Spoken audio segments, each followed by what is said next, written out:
Hello, welcome to the video, welcome to JH Reviews. We return to the new DC universe, and this time it's with Supergirl. But is it good? Let's review the movie and find out, and don't worry, there are no spoilers ahead. Let's go.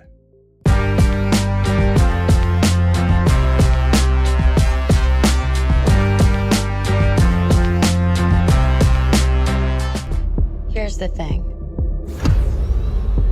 My cousin and I have very different ideas about what it means to be a hero.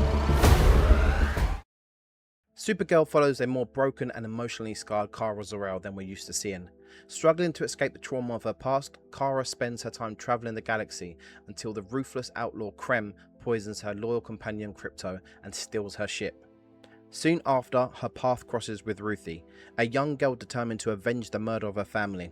As the two pursue the same enemy, they embark on a dangerous journey across the galaxy, while the notorious bounty hunter Lobo finds his own path intertwined with theirs.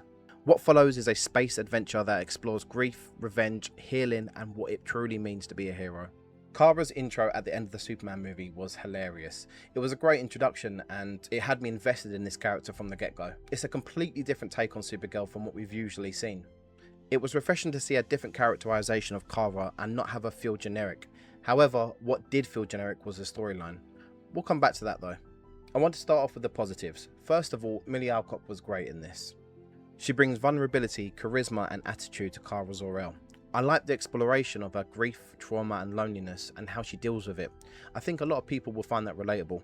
She only wants to solve her problem, and through that she finds so much more to give. What I like about Kara is that she isn't Superman. She sees things differently. Superman is an optimist while she feels more like a realist. Both are flawed characters with good intentions and I really respect that. And whilst we're still on Kara, I love the Krypto and Supergirl dynamic. With how her character is and how off the leash Krypto is, I think it works really well and brings a nice bit of heart and humour to the film. The visuals and design are great to look at. I like that it became a space adventure. You can definitely say that it was ambitious. It was nice to move away from Earth and expand this DCU beyond just one setting. The action scenes were well done for me and were one of the stronger parts of the movie. Jason Momoa was great as Lobo. I didn't know what to expect from him and I can definitely see us getting more of this character in the future. Though I will say at times he did kind of outshine Supergirl in certain moments. Now for the nitty gritty. I think it's fair to say that we've seen all this stuff before now, haven't we? In terms of style, story and villain, it all felt a bit too generic. It really wasn't doing anything new or surprising. I'm not saying I know what the perfect story would have been, but surely there are some well-received Supergirl comics that could have been adapted here. I found the movie losing momentum as it went on. I'd get into it, then drift out, then get pulled back in, and it was just this constant cycle. Anyway, the villain Crumb, or Krem, whatever his name was, he was just forgettable for me. I mean, I'm not looking for a Heath Ledger, Joker type performance, but something a little bit more memorable. And Ruthie, who joins Kara on the journey, didn't quite land as a supporting character for me. I understand her role in the story and what she's been through, but I found her a little underdeveloped.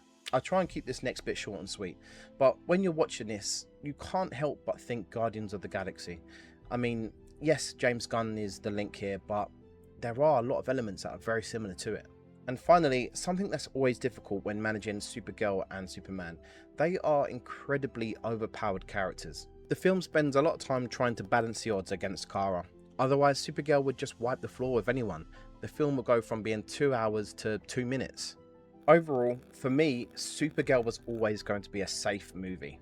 It feels like an introduction to the character before the DCU really expands and tells bigger stories. It's not terrible, but it's not great either. I'd describe it as a space adventure with a weak story and a generic villain. It still makes me curious about what comes next, but it also plants a seed in my head about the direction DC is going in.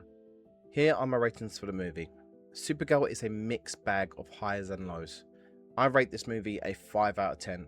Millie Alcock is great, the exploration of Kara is wonderful and relatable, but the rest was just weak for me and I found myself less invested as the movie went on.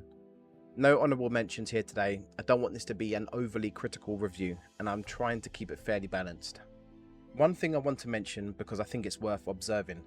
A movie that recently came out was made for less than $1 million and this one was made for 180 million, give or take. Though they are completely different genres, different styles and different audiences, Obsession was a small indie horror film. it has made far more money than this big Hollywood blockbuster.